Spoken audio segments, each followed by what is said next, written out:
of the jhanas. Last time you reviewed with Ajahn Gavisako Majjhima 125 and Majjhima 119 Kaya-gata Sati Sutta, which was I thought was a very good introduction on setting the theme. Maybe we'll have time to go back to those at the end of today, but today we're going to start reading the text a bit more closely and go through the definition and the terminology that is associated. But for the first few quotes, let's read some of the contextual quotes that are related to this. So the first thing is that to recognize that the word jhāna comes from the word jhāyati. And the first controversy we can talk about is how to translate either of them. Because so jhāyati as the verb in its plain meaning just means he meditates. That somebody is just practicing meditation, so somebody is sitting and cultivating the mind. And but jhana as a term is always the absorptions, so one of the four concentrated states. But jhāyati can mean just plain somebody is practicing meditation, but it can also mean that he is cultivating the jhanas. And this gives rise to some level of ambiguity in how different translators will pick up the terms. Jayaviro, can I ask you to read this verse for us, please? Yes. So, sa Ānāpānasati dhiro vanante ramito siya jhāyata rukkha mulasaming Ānāpānasati sayang. Aha, thank you. Yes. So to recognize the verse is Dhiro is the sage. He is the sage who is Pasuto, who is intent on jhana. Vanante in the forest. Ramito is delight. Siya is would be. He would be delighting in the forest. Jhāyata is the imperative, so he should meditate, or it should be meditating. Rukkamula, at the root of a tree. Attana, his self. Abhito samayam. He is content, or he is happy, blissful. So plain translation of this would be the sage firmly intent on jhana should find delight in the forest, should meditate at the root of a tree, completely content in himself. But we could look at some of the alternatives. Like so Ajahn Sujato, for example, he will translate it as the attentive one for dhiro, and he is intent on absorption. So that he is so jhana for him always means the absorption states. Like jhāyata, he would translate it as he practices absorption. And Mills also is translating it as somebody who is intent on jhana, but he just says at the tree root he meditates. Like jhāyata, he just takes it as meditates. And then Ajahn Thanissaro will say for dhiro, he says the enlightened one, which is correct. It's the wise, often relates to the enlightened wise man. And should find delight in the forest. He takes the imperative as this is what he should do, like an instruction for how he should practice. It's really enlightened. And he should practice jhana. So Ajahn Thanissaro tends to always practice jhāyata as relating to jhana practice. So instead of just plain meditation, it's for him it's always he should practice jhana.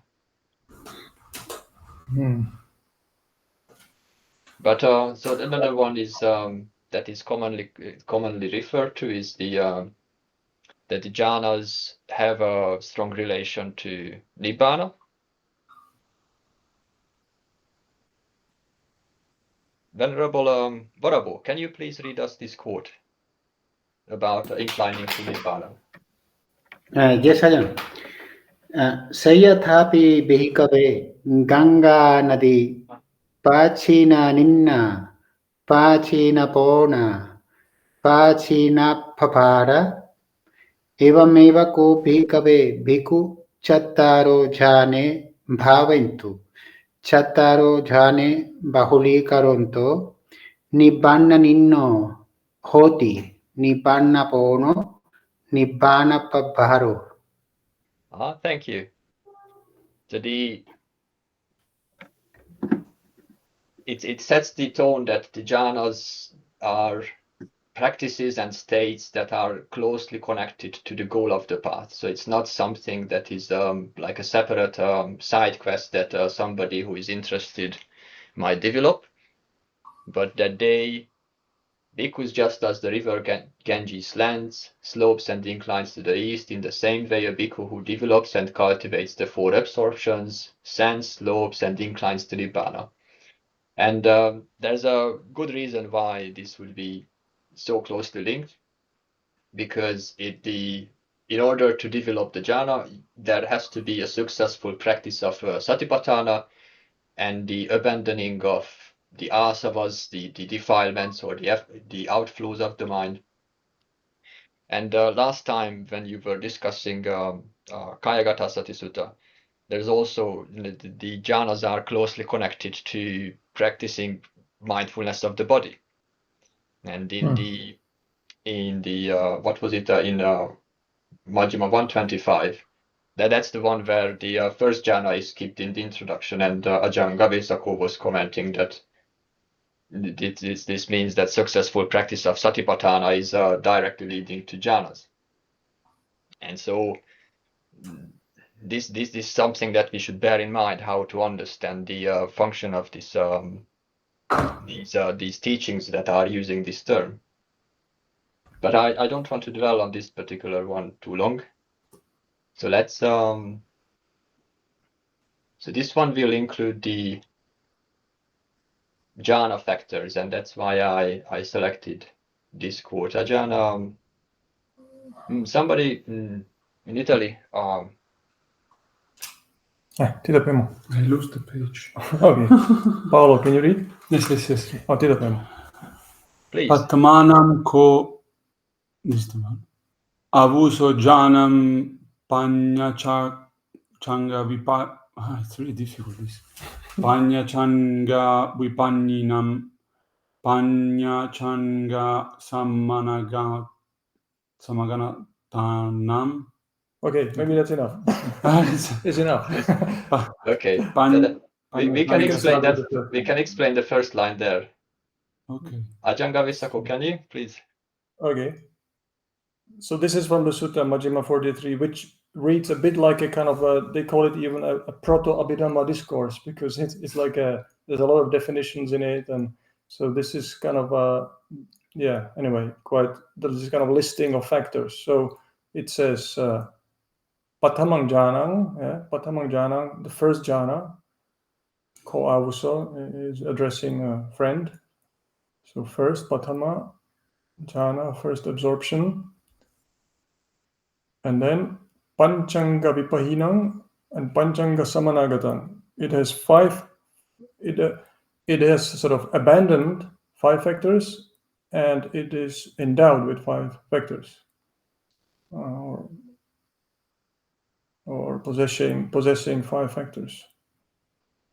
Yeah. And then Vipahina is like from pahana, the word pahana, like we already know, abandoning, and Vipahinam is just like fully abandoned or completely abandoned, done away with. So there are 5 factors. Anga can mean like a limb on your body, or some factor of something. Okay, and next line. continue. Yes. Hidavuso pattamanam jhanam sammapanassa bhikkhuno kammachando pahino hoti vyapado pahino hoti tinamidam pahinam hoti udachakkukucham pahinam hoti vichikicha pahinam hoti vitakocha watati vicharo cha piti cha sukancha, yes, chitte kagata cha. So this is the listing of the factors, very much Yes.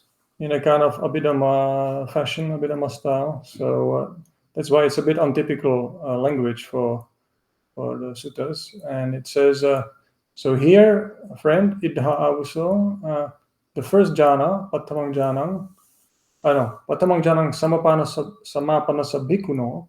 So for the monk who is for the bhikkhu, for the bhikkhu who has Samapana is what we practice. who is like endowed with the first jhana actually, or who is possessing the first jhana.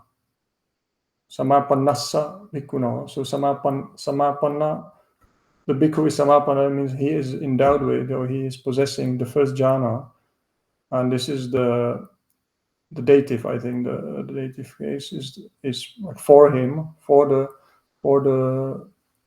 bhikkhu. Kama chando pahino hoti. The sense desire is abandoned. Pahina means means abandoned. From pahana, abandoning. Pahino hoti, it is abandoned. And similarly, vyapado pahino hoti, ill will is abandoned. And tina midhang pahinang hoti. So this is the drowsiness and what do we call it? Sloth and torpor, Yes, torpore. the five indriyans, restless and vichikicha is doubt, right? And uddhacca kukuccang is restlessness and worry. Restlessness and worry. And vichikicha is doubt. And you see the endings, so vichikicha pahina hoti, so because vichikicha is feminine. Vyapado pahino hoti, because that's masculine. And these two are neutral. Tina midhang and uddhacca kukuccang. So these are always combinations. Tina, one word, midha, another word. Uddhacca, restlessness, kukucca, worry. So there's this kind of double. So that's the positive, that's the negative ones, and now the positive ones, vitakkocha vattati, and then it's like a list, vicharocha, piticha. So vattati again is another term that is almost like a kind of Abhidhamma term. You don't find it so much in the suttas like this. So it occurs, it means like it happens, or it occurs. What occurs, what exists in that state is vitakka. Let's call it, what shall we call it? Initial thought. Vitakka, vichara. So what occurs is the initial thought, vicharo, can call it investigations, right? Or sustained thought. So the difference that I think is easy to understand is that you decide what the correct object is. That's the initial thought. And then your mind stays with it and investigates it. But this is a relatively verbal experience. So you decide, I'm breathing in, I'm breathing out. Or, you're contemplating arising cessation. It doesn't have to be necessarily verbal, but it's not a thoughtless experience. There's an initial idea and then the following up and staying around it with it. And then piti, usually translated as rapture, refreshment, fullness, different words. And sukha is the happiness or pleasure.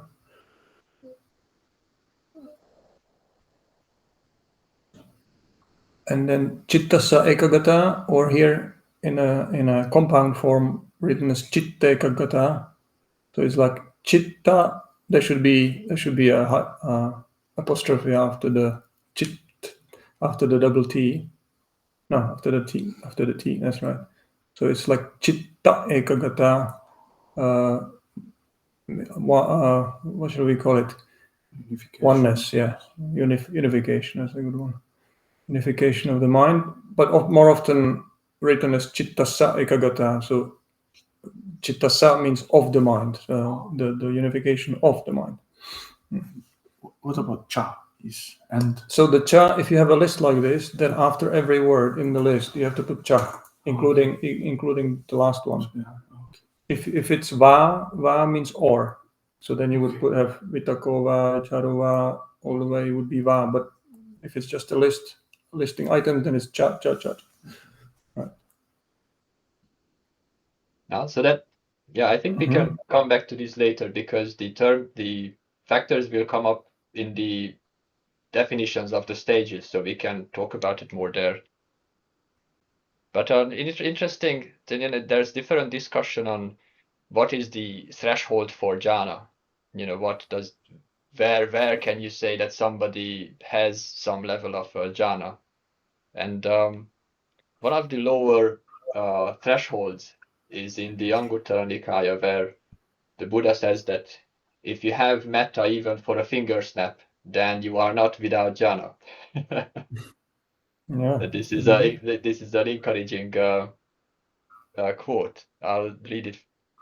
Acchara sangata mattam piche bhikkhave bhikkhu metta chittam asevati bhaveti manasikaroti. Ayam vucchati bhikkhave bhikkhu aritta jhano viharati sattu sasana karo ovada patikaro amogang ratta pindang bunjati kopanavado yenang bahuli karontiti. So that even this long word acchara means even for the extent of a finger snap, even for just slapping the finger. A bhikkhu who this is 3 suttas in the text, and they only differ in the verb being used. So in one, he applies oneself, asevati, like engages with a mind filled with loving kindness. And then the other text, he develops it, bhaveti, he cultivates it.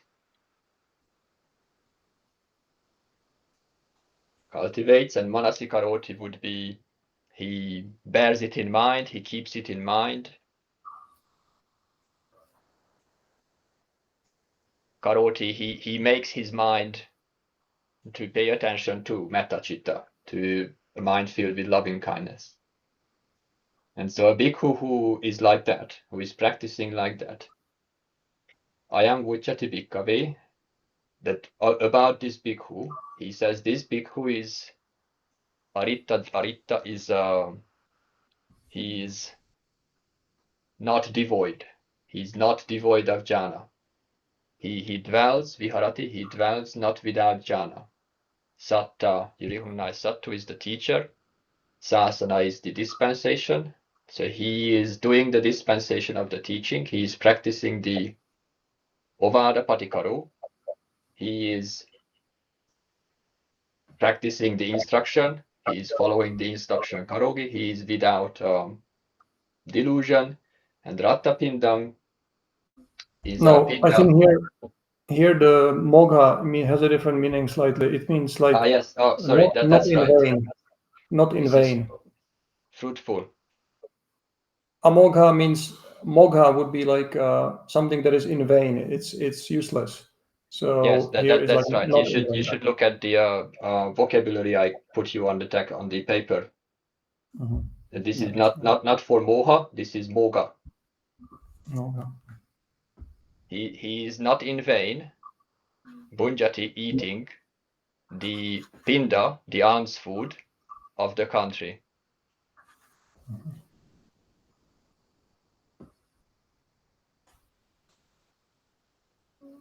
So the Buddha praises somebody who is practicing, inclining his mind, cultivating metta citta, and he connects that attitude, connects that practice directly to jhana practice. And so, how that could be connected when jhana is usually understood some high attainment, but in order to, at another time, if So if you want to look at this sutta in the Samyutta Nikaya, where the Buddha describes metta as a liberation of the mind, metta ceto vimutti, is that in order for metta to develop, the perceptions of attractive and unattractive have to be let go. And so it's necessary for abandoning grasping of the sign that you decide something is attractive or unattractive. Someone who develops metta ceto vimutti, for him, he can see the attractive in the unattractive, or he can see the unattractive in the attractive at will. He has no fixed perception about it. And so that abandoning of signs is directly something that we'll see later is leading, connected to, and very much equivalent to jhāna practice. And so that's why this is a credible statement there. There's also an interesting discussion on the jhanas in Dīka Nikāya 29, which is the Pasadika Sutta, where the Buddha calls it indulging in the pleasure, indulging in pleasure. That what kind of pleasure a monk, a samana, should rightfully indulge in. And he talks about that a monk should indulge in the pleasure of jhana. So that we read it at another year. I don't want to go into the details of it, but the results, the benefits are very clear that this is the jhana practice is connected to the goals of the path, is that it depletes the samyojana, the fetters. It leads to stream entry. One will be destined for full awakening. The jhana practice weakens raga dosa moha. So he is a once returner, abandoning the 5 lower fetters. He's a non-returner and leads to the wearing away of the asavanankaya, the destruction of the defilements of the mind. And at that point, he's a panya vimutti arahant. So it's not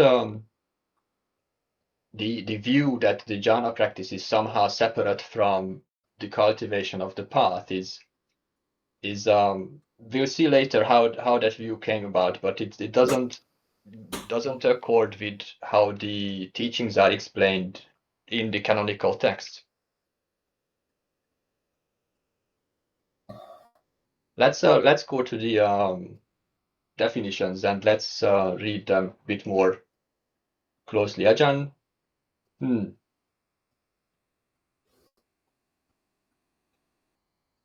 Titato, can I ask you to read the first 2 lines, please? Yes, Ajahn.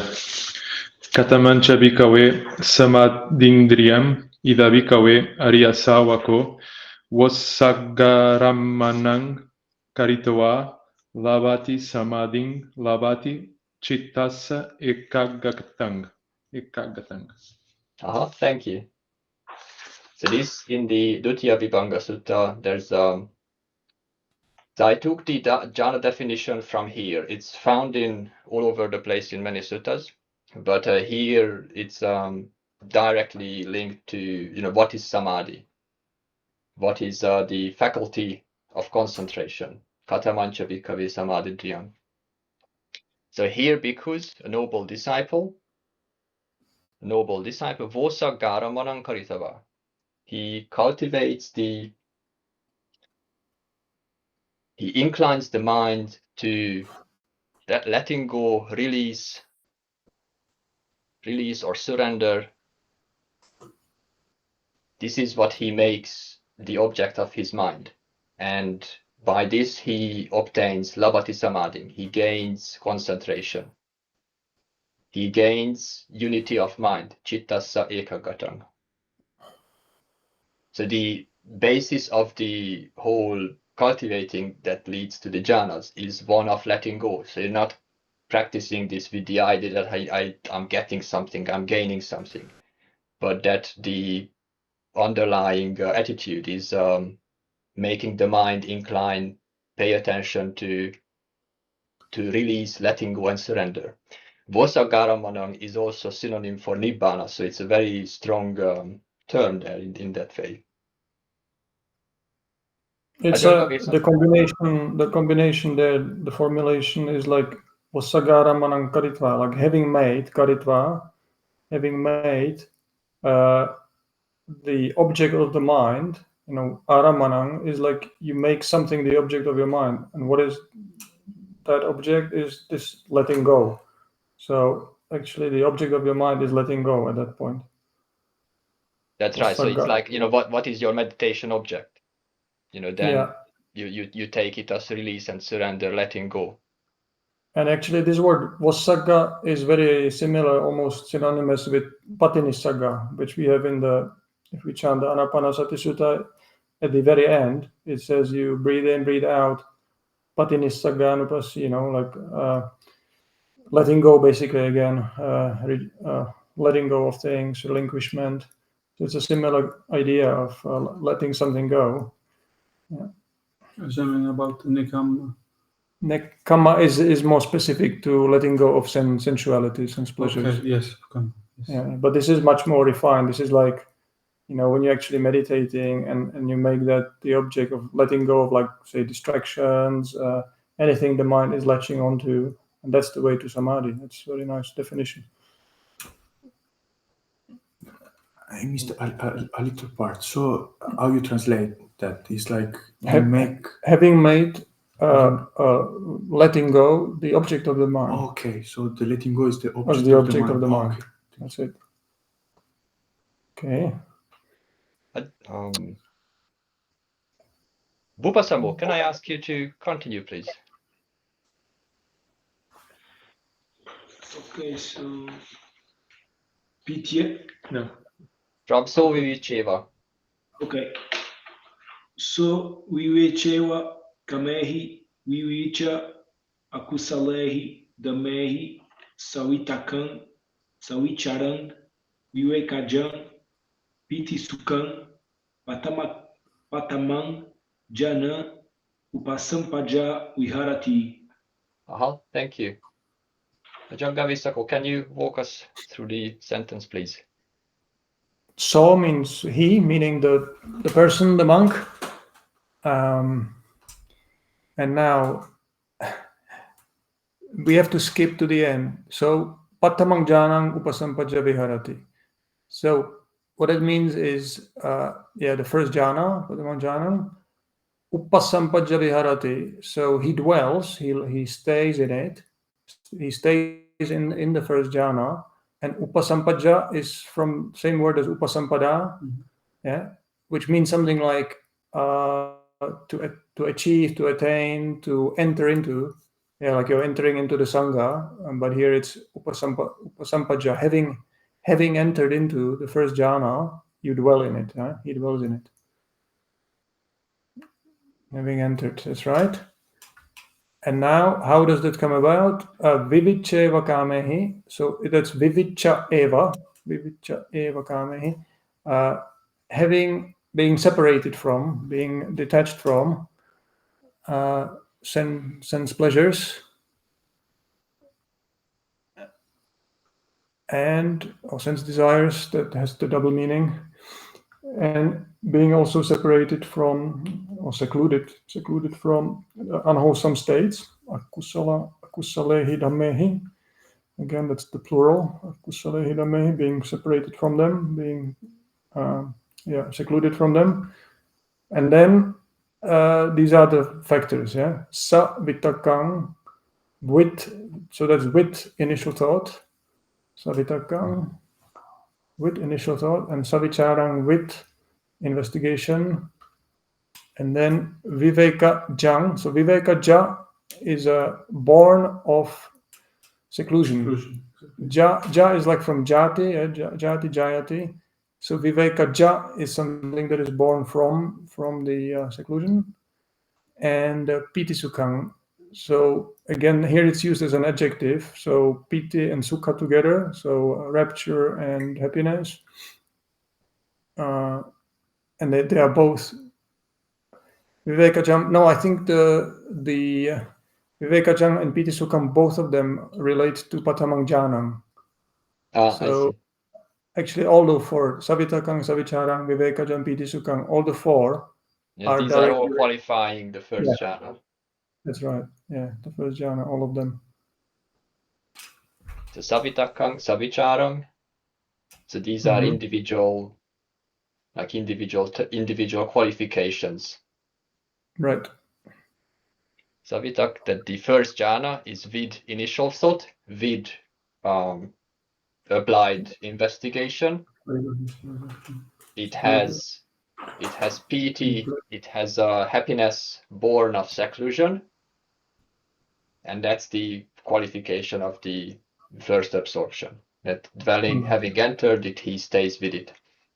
And so that it was helpful for me to understand, people translate piti in a large variety of ways, like it's rapture, joy, happiness, pleasure, rejoicing, and all sorts of things. And but if I remember what I feel like when I'm left alone to my own in my kuti and everything is working fine, my mind is settled, then how do you feel? That feeling is piti. Yeah. And you know what that is like, and you can call it joy or rapture or whatever, but then you know what this talks about. It's born of seclusion. Oh yeah, that's right. Seclusion. So but the question is, what does the seclusion here mean? I think it refers to this vivicca vakamehi, vivicca agusalehi dhamehi. So it's from the same word, yeah? Viveka and vivicca. So having been like secluded from, separated from any kind of sensual thinking, desires, and unwholesome states of mind, then because of that seclusion, because of not being involved with such mental states, then this can be born. This kind of state can be born naturally. Yes, we can also, at this point, we can look at this one, Sankaparago. What is the sense pleasure that you're separated from? Is that this is the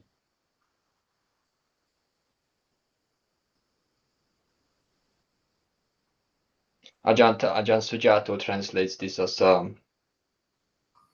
greedy intention is a sense pleasure. What is karma mean?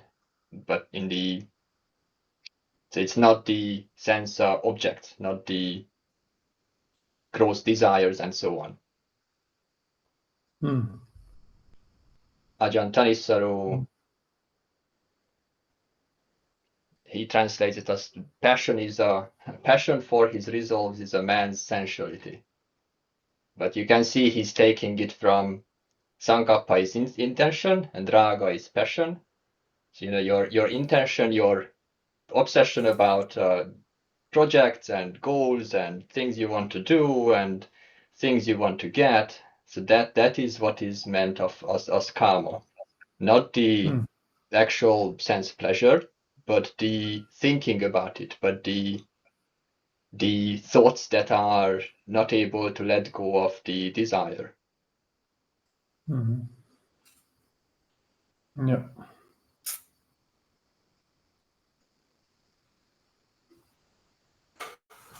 Yeah, so the point is that the jhana, you have to be like internally secluded. They have this, Ajahn Chah mentions in some of his talks also, he says there is kaya viveka, which means like physical seclusion, where you stay alone in the forest and you are completely secluded from everybody and you can be at ease.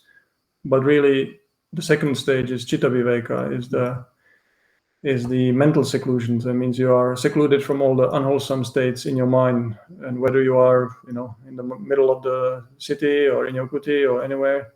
So that's the second point. That's the more important one. Let's continue. Something like that, right? Thinking about it. Yeah. So viveka in this case, you have kaya viveka and citta viveka. Physical seclusion and mental seclusion. So what Ajahn Chah is getting at is that like those people who can only meditate when all the conditions are perfectly right, then they will have problem when the conditions change. But the citta viveka is the mental seclusion, meaning from all these inner kind of unwholesome states. Please, let's continue the 5 That's right. hindrances. Actually, the Chitta Viveka, there is some sutta somewhere. I don't know, we would have to find it, but it's in the suttas where it's actually defined as the 4 jhanas. Yeah, Chitta Viveka. So it's like, yeah, exactly. It's the temporary abandoning of the hindrances, and there is a commentarial So this term is for the this. duty. This is the duty of everyone who lives at Chitta Viveka monastery. They must meditate on the 4 jhanas. Oh, actually, Ajahn Sumedho said he deliberately chose this name because he knew this definition from Thailand because it's part of the standard kind of Dhamma study there. And so he knew that in Thailand they had plenty of physical seclusion. They were in their kutis and they could meditate nicely secluded. But in Chithurst, they had to be crammed into a few rooms in this horrible house. And they wouldn't have much physical seclusion. So he chose it so that they would have to cultivate the more refined level of mental seclusion. Would be Yes, also the third level, Pāli Viveka. So yeah, there is also the third level then, which is the ultimate. This is the Upadhi Viveka. You can also write it there, Upadhi Viveka, which is the seclusion from all kind of the mental attachments or the assets, mental acquisitions. That's a good word.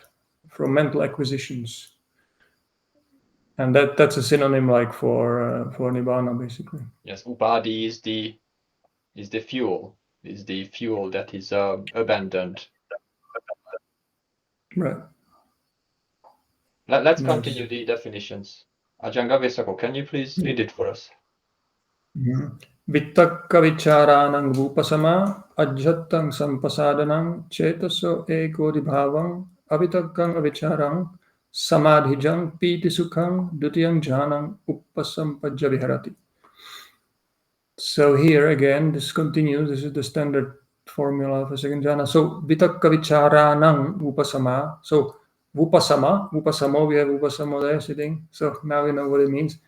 Vupasamo means the calming, the pacifying, going down, vupasamo, settling, exactly. So this is an ablative, so from the calming of vitakka vichara, and it's in a plural, so of like initial thoughts and investigations, vitakka vicharanang upasama, from the calming of initial thoughts and investigations.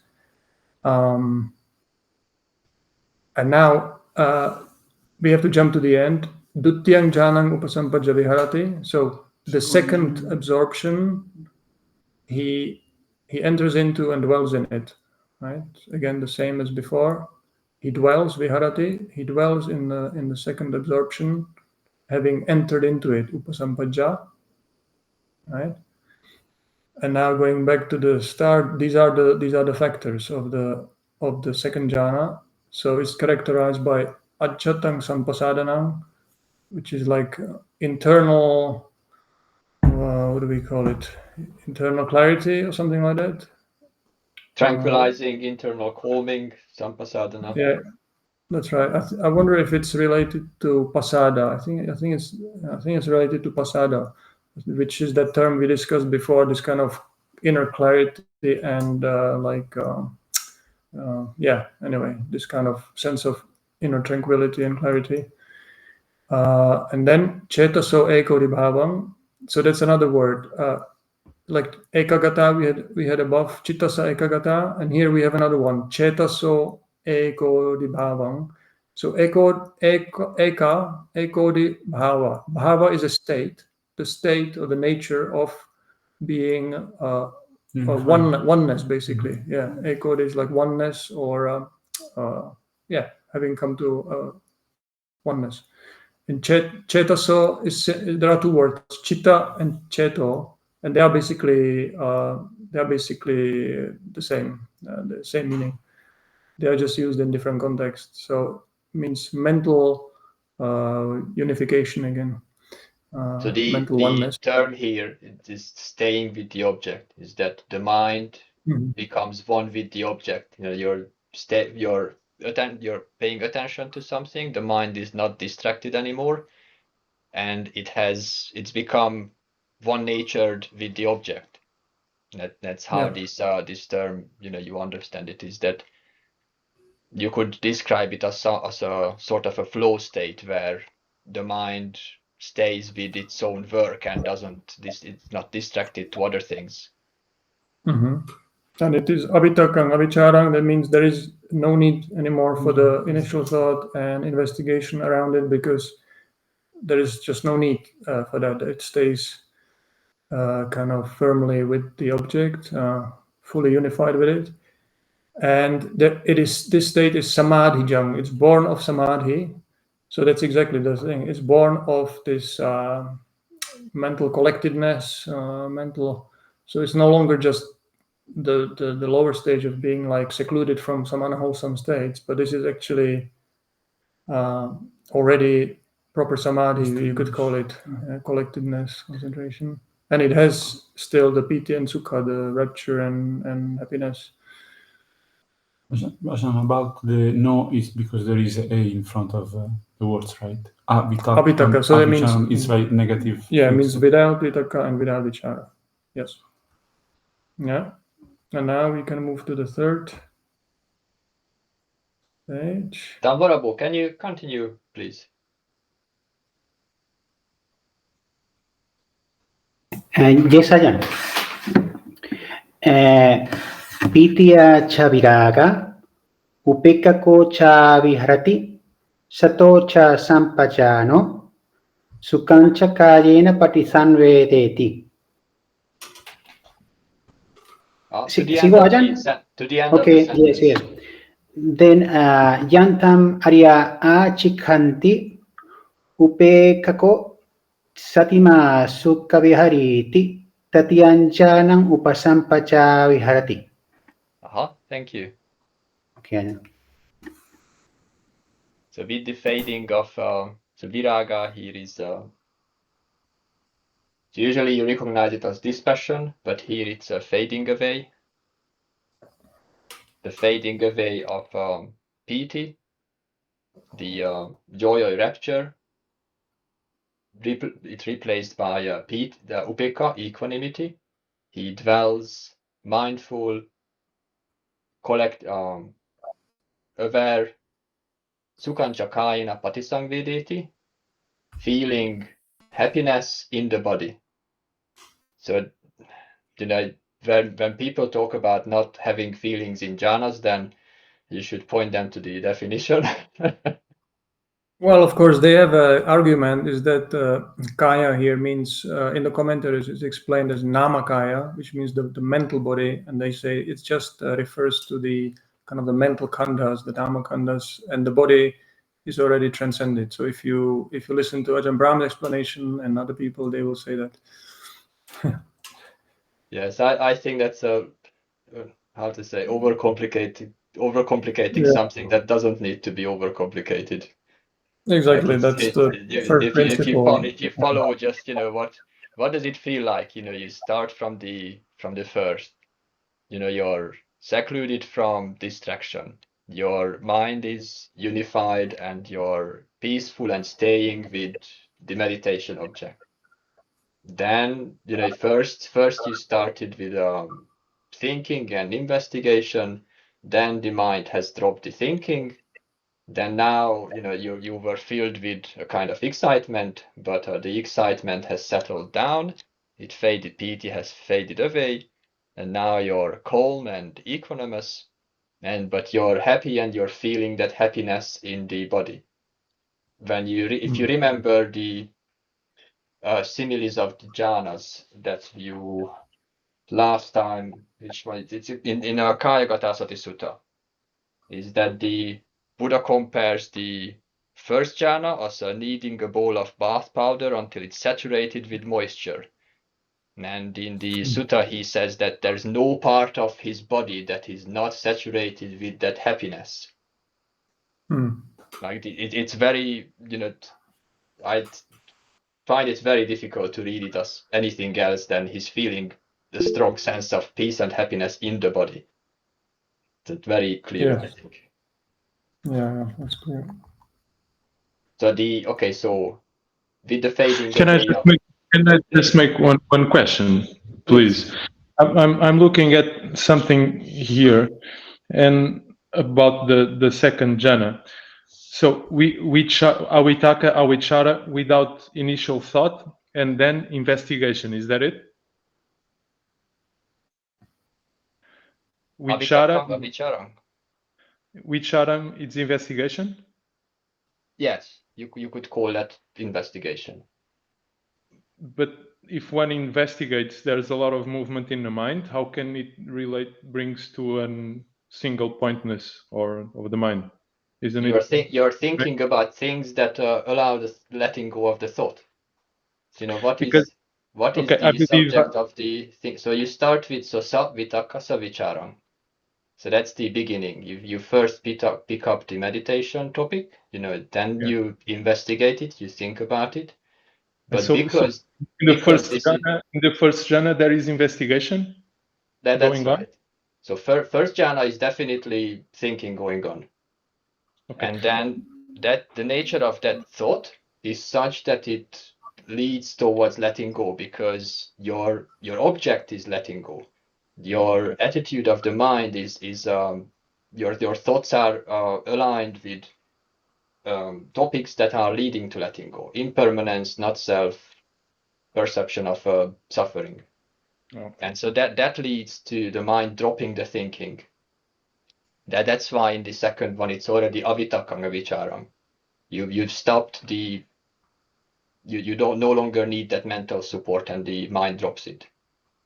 I think I heard one suggestion that was like the vitaka was the initial thought, and the vicharam was the application on that thought, or staying with that thought, or staying with that sign, so it's the application of it.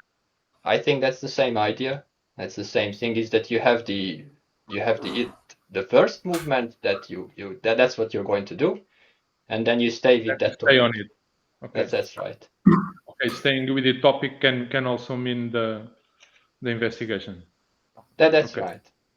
Thank you. Actually, the word vichara is from like charati. Charati means to walk, to move, so it implies some kind of movement, like a mental, you could call it like picking up some mental topic and then the movement of the mind around that topic. So it doesn't have to be verbal, it doesn't mean you're kind of mentally talking to yourself. This is more like that your mind keeps moving around, say the breath or the feeling of the body. There's this sort of mental movement. Your attention keeps moving around still. But then in the second jhana, that calms down and you don't need to do that anymore. Okay, thank you so much, Ajahn. And it leads to, happiness filling the entire body. Kaina, sukhancha kaina patisangvedeti. And at this point is yangtang arya achikanti. And this state of peaceful happiness with equanimity, the noble ones, the arya, they call this upekkako satima sukha vihariti, that it's awareness that is equanimous, it's a happy dwelling place. So it's actually like, this is a bit of a cryptic kind of clause here, the sentence, but it describes like the person who is upekkako, means the person who is equanimous, and who is satima, meaning mindful. He dwells happily, sukha vihari. So the one who is equanimous and mindful dwells happily. Usual translation is he has a pleasant abiding. Like pleasant here meaning that's right. It's mindful and pleasant. And so that's the description of the Satima. So you can see that mindfulness is very much part of this jhana practice until the end. In fact, it says it's fully purified in the fourth jhana. So it's a kind of a false distinction by some certain meditation methods that say that mindfulness practice is one thing and jhana practice is another thing. So that's not true. Yes, I think we'll deal with that towards the end. We can talk about this will be the difference between canonical jhana and Visuddhimagga jhana. The book that we have, Jhāna, talking about that. Start reading. It's really interesting. Jayaviro, can you please finish the quote for us? Yeah. Where is Sukasa? Is it Sukasa Chapahana? Yes. Yes. That's the beginning. Yeah. Sukasa Chapahana, Dukasa Chapahana, Ubbeva, Sumanassa, Domanassanam, Attangama, Adukkama Sukhang, Upekka, Satiparisutting, Chatuttan Jhanang, Upasampacha Viharati. Idang Vucchati Bhikkave Samadhi Indriyam. Thank you. So with the genitives, with the abandoning of the happiness, abandoning of painful feelings. So both pleasant and painful feelings are abandoned. And previously, somanassa, domanassa. So mental. So the sukha and dukkha. Here it's contrasted with somana and domanassa. Is that the bodily happy, pleasant feelings and the bodily painful, unpleasant feelings have been abandoned. Previously the likes and dislikes, so mental pleasure and mental dislike has been abandoned. Pubbeva before. Pubba eva, yeah. Pubba is before. Before have also been the kind of like the mental feelings. Sometimes it's translated somanassa as kind of mental kind of elation, and domanassa is like dejection, depression, kind of the mental states, more like emotional. Yeah, liking, disliking. Attangama. Attagama means literally going to the end. Atta is end. Gama, so it means like subsiding of something, ending, subsiding. Yeah. Gone to the end, literally, but yes, let's stay with subsiding. It's more makes more. So that you see the progression is that at the beginning it was a very, you could even call it an exciting experience, and that has settled down. So thoughts like verbalizations have been abandoned. It's been the joy has been replaced with equanimity. The mindfulness is connected with equanimity, and now even the bodily pain and unpleasant feeling, the mental liking and disliking has subsided. So all these have gone towards equanimity. That the awareness sati purifies equanimity. Upekka sati parisuddhing. And this is the quality of the fourth jhana. Yeah, those two terms are qualifying Chatutthang Jhanang. So Chatutha, the fourth jhana, and it's characterized as Adukkama Sukham, so neither painful nor pleasant. Upekka sati parisuddhing. So purified, there's different translation of this. Sometimes it says it's a purification of mindfulness through equanimity. That's probably the most likely translation. The purity of mindfulness through equanimity. Yeah. So probably one of the reasons because this Visuddhimagga way of thinking about you doesn't feel anything else probably can come from here about this idea. No, we'll talk about it, but I would like to hold off that discussion for a while. So we'll talk about why the Visuddhimagga has the view that connects jhana with this unthinking, unfeeling, nothing going on state. That's when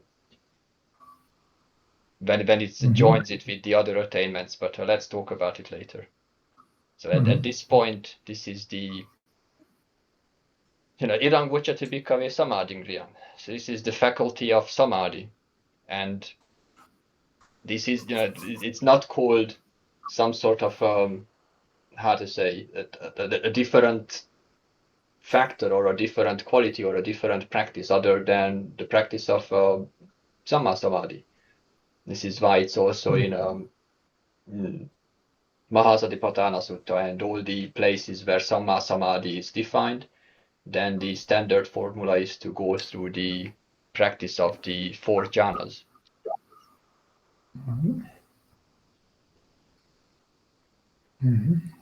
So let me see. What else did we? Yeah, here I just wanted to point out with this Meghiyasutta, there's an interesting passage because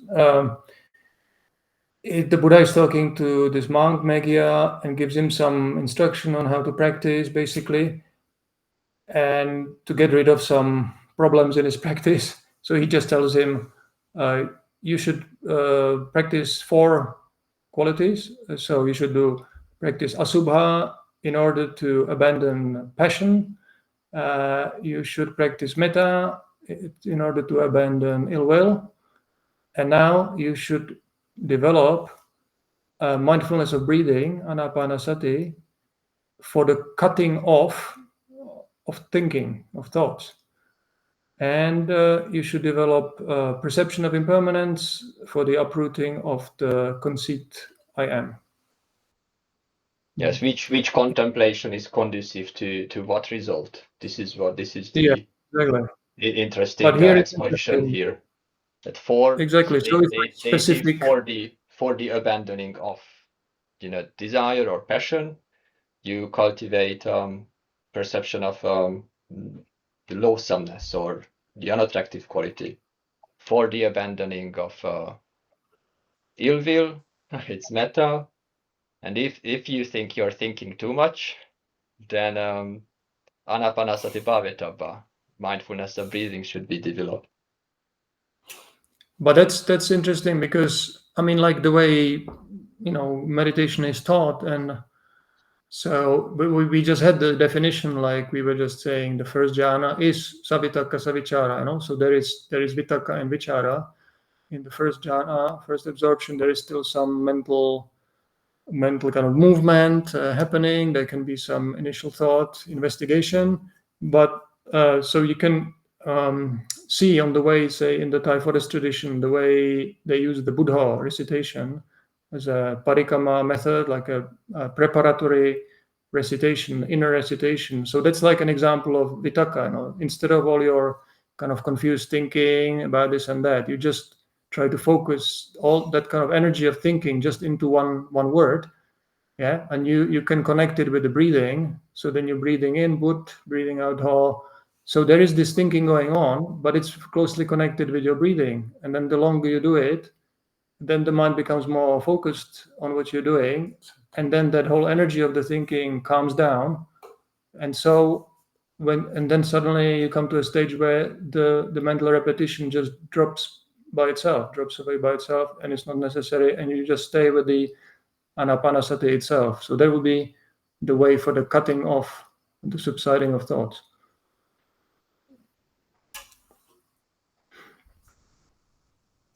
Right, and then this is one practice, and then the anicca sanya, perception of impermanence, is like a later stage that leads to the uprooting of the self view or conceit of I am. Yes, that's right. Asmimana is so mana is the conceit, and asmi is I am. Yes. So I am conceit. Cutting off or abandoning. Samughata is literally uprooting. Uprooting. I am conceit. Uprooting.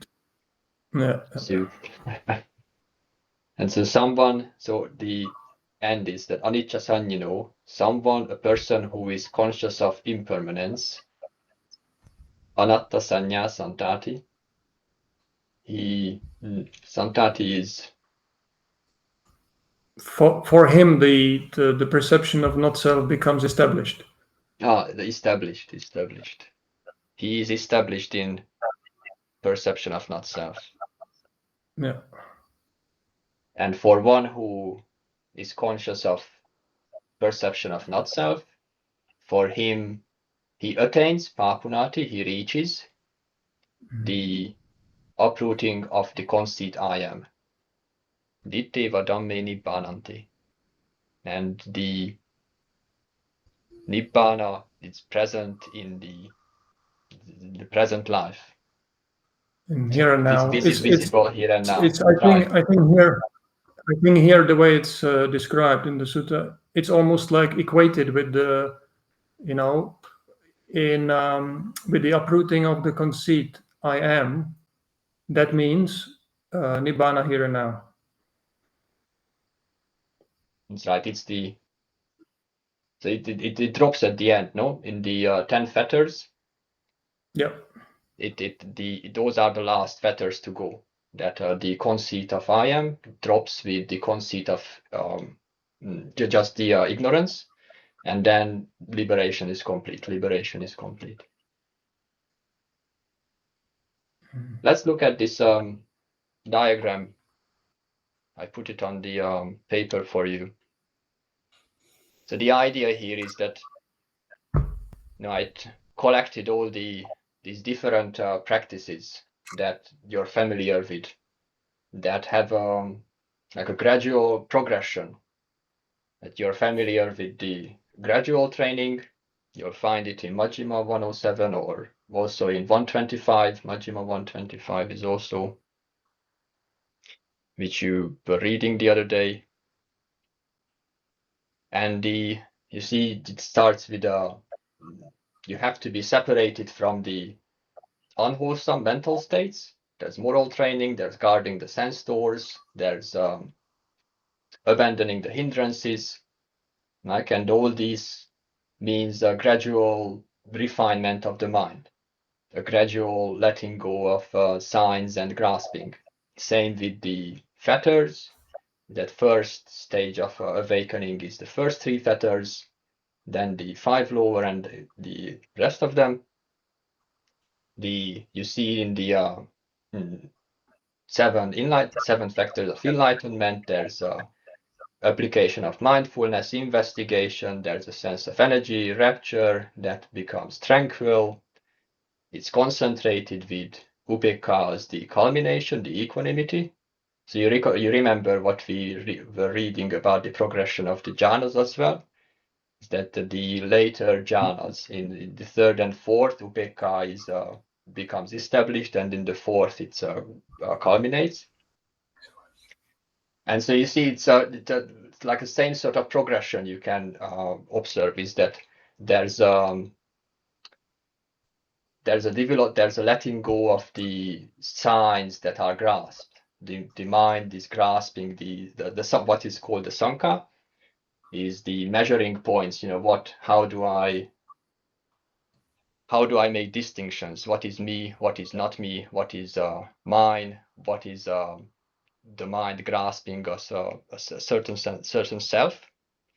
And then we're practicing the letting go of that. So there's cessation of vijnana and namarupa. There's cessation of distinctions. There's a unification. You break the idea of that you are a whole unit, that there is some sort of a fixed identity. All this is leading to the reduction of the mental defilements or the asava, the effluence. You're constructing less and less fabrications, which are the sankata. So there's connected to this. You recognize this in the meditation instructions that are given in Dhamma talks. This is how to connect it to the terms that you find in the suttas. And then when the path factors are unified, when it's everything working in unison, then this is Samma, Samadhi, and Jhāna. That Jhāna is not like an individual separate practice, but it's simply the result of the other practices fully functioning. And so when your experience, what do you do when you try to concentrate the mind? You start with some form of satipatthana, you start with some sort of bojjhanga practice, you start with some form of abandoning, and all that is you can call that jhana practice.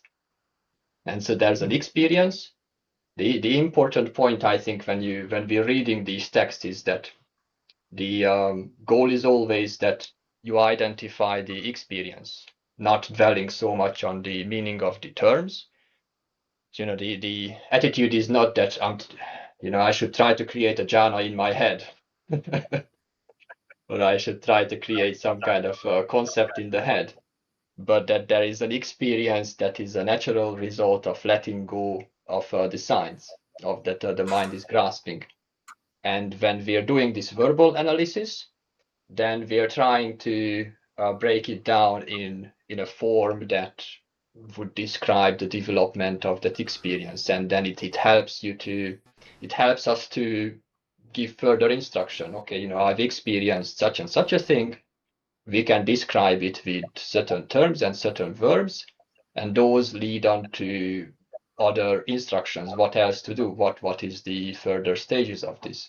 And then that leads to more letting go, and then you recognize this is the standard practice instructions. And in jhana, you see the same progression is that you have in the first one, the factors are vitakka, vichara, piti, sukha, ekagata. And then the second, the thinking, the verbalizing part is dropped. There's unification, but there's piti and sukha. And then the third, piti is replaced with upekkha. Depending on when you printed this paper, by the way, maybe you have to write upekkha there in the third. I realized that it wasn't there in the first versions. And then in the fourth jhana is all the other factors are dropped, except there's unification of mind and just equanimity.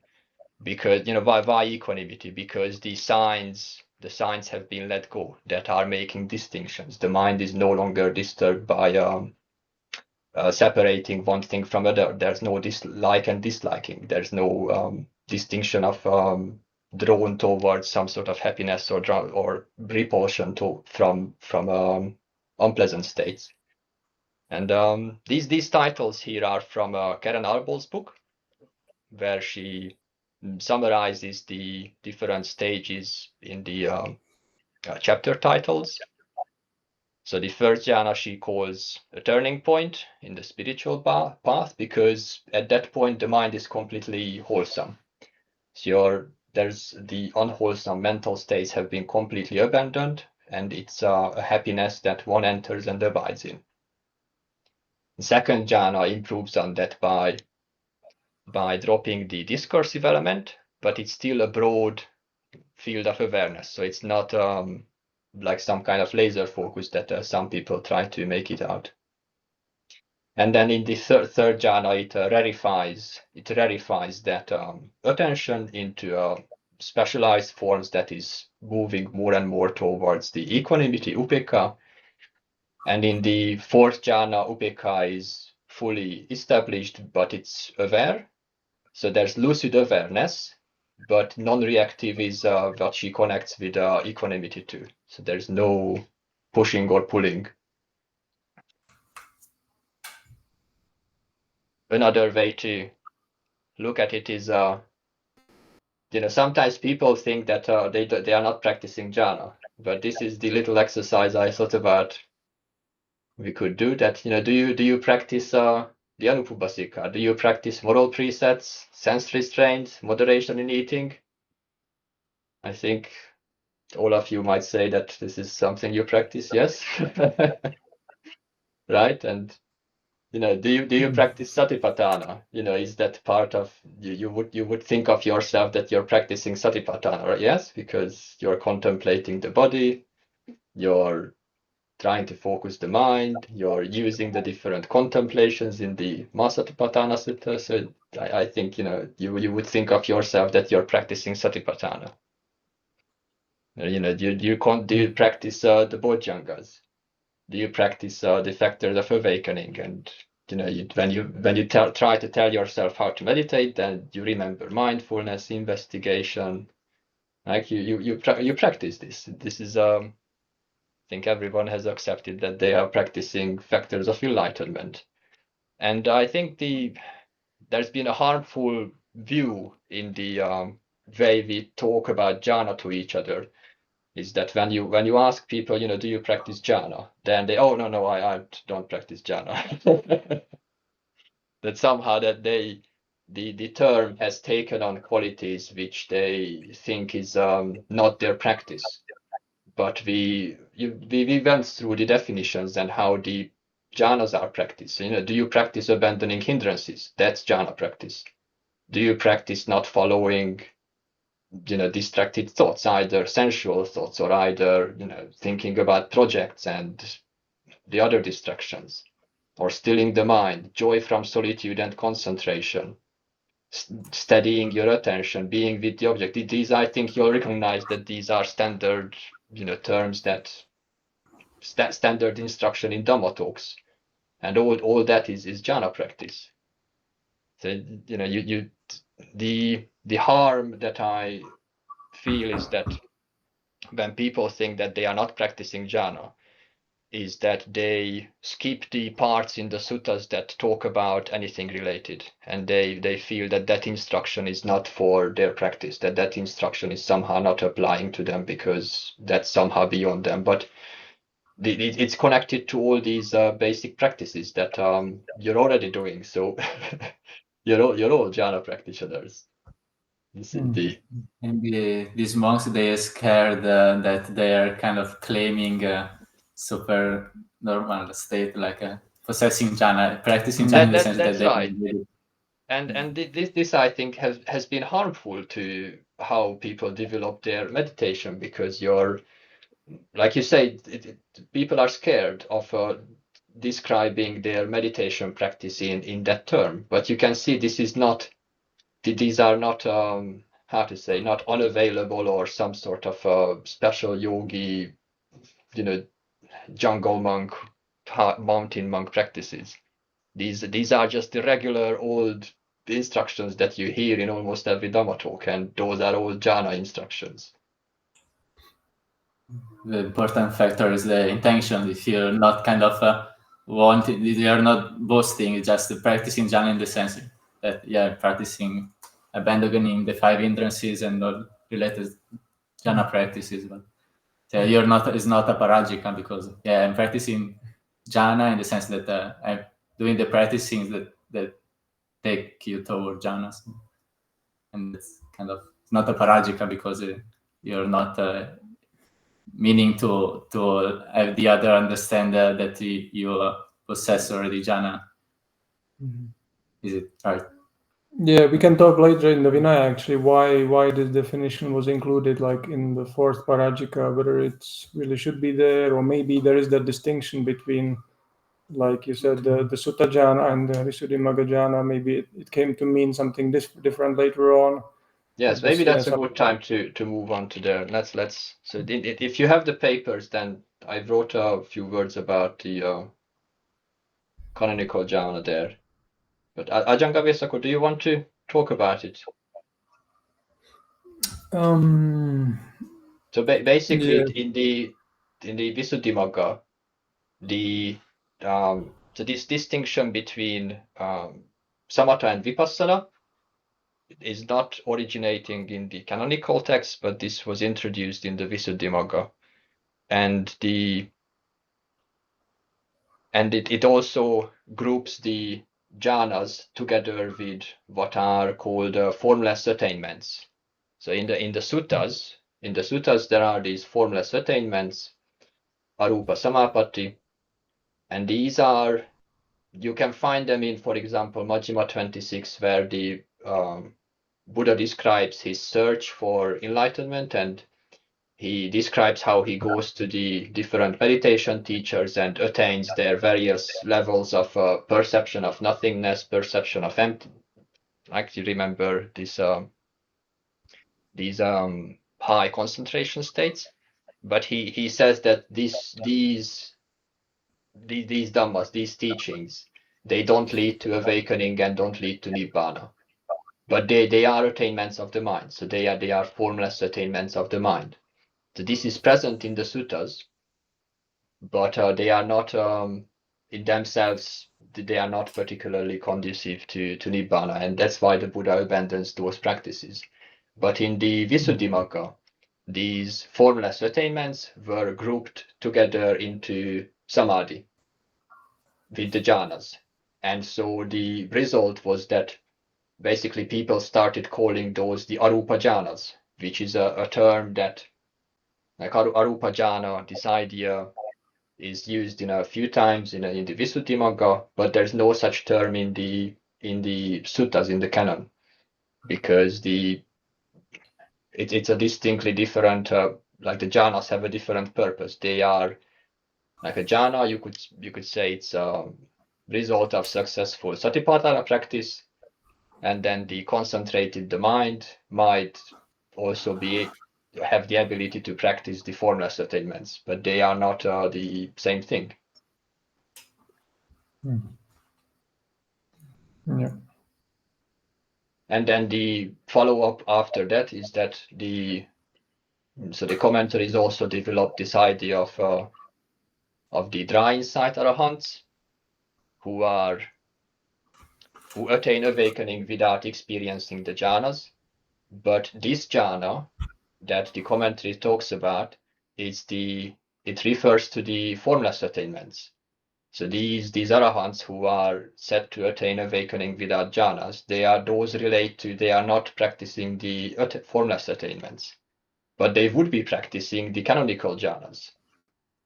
So it's when you talk to people about jhana, then it's a good idea to first figure out which type of jhana they are actually talking about, and it clears away a lot of the misunderstandings. Yeah, there is also a problem in that these things might overlap. So basically, some people will say you cannot be in jhana as long as you experience any of the five senses. So the sense of your body, hearing, smelling, tasting, touching, any of these. If you still experience any of these things, you are definitely not in jhana, and they mean like first jhana or second jhana already. So they and this difference, I think it comes. It's strange because in the Visuddhimagga, when they start to explain what is jhana, they use the kasina practice as the example. They don't talk about Ānāpānasati, they don't talk about anything else, but they have this kasina object, which means like staring at an external object. And it seems that these practices, they might have been taken over by that time. This is like 1,000 years after the Buddha already. Maybe from some Hindu, other Brahmanical practices that involved a lot of staring at objects, external objects, and then producing this kind of mental image, and then absorbing your full attention into this mental image, and really like blending your whole awareness with this image. Which, of course, then you would become kind of disembodied. You would stop feeling your body and fully merge, and that they understood this to be the jhana. But you can see from the descriptions that we saw that the Buddha described the jhana as actually part of mindfulness of the body, and references to feeling pleasures through the body all the time. So I think there's a real kind of a misunderstanding there what people mean by these jhanas. Yes, I think in Venerable Kumara's PDF that he distributed, this many of you, I think, have seen it. What you might not know about jhana and samadhi. I think in this one he did an excellent job of separating the two types of jhanas. Yeah, as well. This is unbelievable. Very yes, nice. It's a very, very detailed and exhaustive work that tries to clear up this what is basically a mixing up of terminology. And the draft. if you're Library as well. This fit with the theory of the last time about that after while you practice Satipatthana Sutta, you are already going to check second. That's right. Yeah. So yes. So of course, in terms of this, that description in the Visuddhimagga of the jhanas in that way, of course, it will be kind of quite difficult attainment, and you have to need special conditions, and not everybody can easily attain it. So it seems that the idea was then also maybe taken over into the Vinaya, because the Vinaya was also developed gradually. And maybe because of that, it was then included under the Uttari Manusa Dhamma, the super normal state, superhuman state, so like something that very few people can attain. And then, of course, if you claim something like this, you would be claiming something improper for a monk and so on. Whereas if it's like the regular 4 jhanas, well, they are actually just part of the Eightfold Path, right? Like do you practice mindfulness of the body? Then you're practicing jhanas. Yeah, so shouldn't be anything that to be afraid of, like talking about or mentioning. Yeah. So, but this is also, you have it mentioned that this Visuddhimagga has the 3 terms of Kanika Samadhi, Upachara Samadhi, and Appana Samadhi. So because of this, apparently, like in the Thai Forest tradition, they take a lot of their terminology from the Visuddhimagga, and it's just the traditional way of describing meditation. So it's kind of a handy way because they also define it differently. Different teachers have different definitions. Like I've heard, like some teachers say, well, like if your mind gathers just for a short time, like for a few seconds, you stay with some object and then it runs away, then it's the Kanika Samadhi. But some others will say, well, like maybe you stay with something for 5 minutes and then you get distracted, so that's Kanika. And then Upachara would be like if you stay fairly focused for like half an hour or something, but they will have like individual definitions. Then you're getting kind of closer. And then finally, the Appana Samadhi, like full absorption, would be like if you really stay like more than 1 hour and you're kind of very unshakable in meditation and you kind of come out afterwards, and you can kind of experience it in your own meditation, the kind of progressive depth of the samadhi. So that's how it's used, but actually the definition is not standard. Yes, you could also tell us the chicken scoop simile from Ajahn Chah.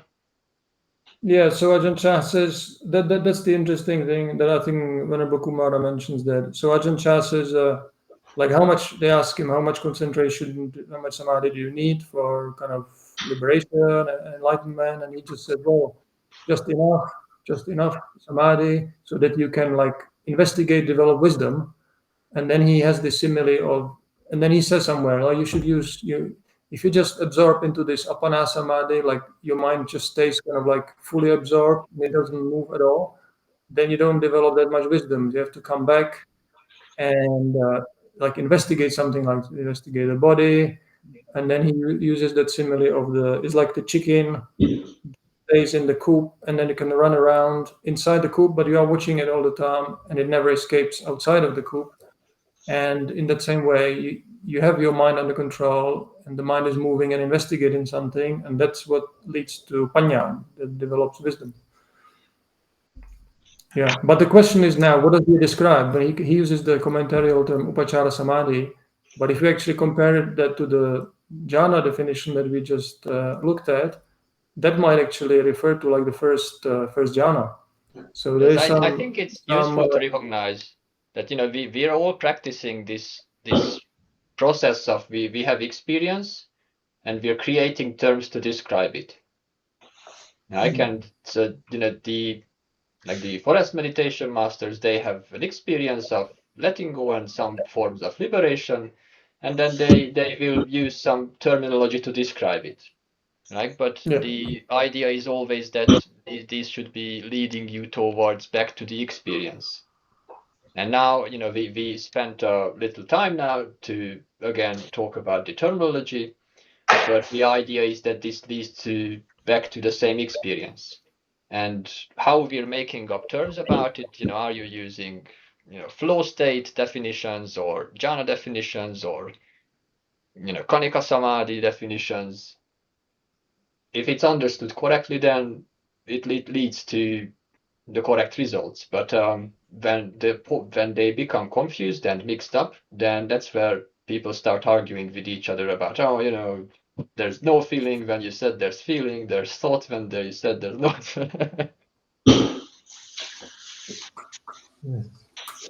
Ajahn, please. Yes. We are just but so they talk about the 9 states of meditation. So that includes the four jhanas, and after there is 5 more. 5 more. Yes. So that comes in the suttas quite often, no? I think you're thinking of the 8 liberations, perhaps. No, he mentions that's the cessation of perception and feeling. Exactly. The last one, like when they talk about the 9 states of meditation, or in the last one they talk about the cessation of perception and feeling.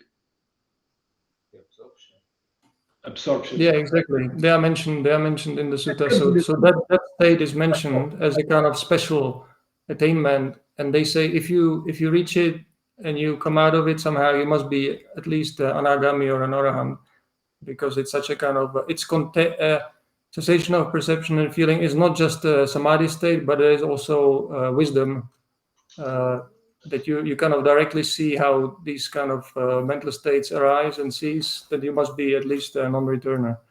And that's why it's mentioned there.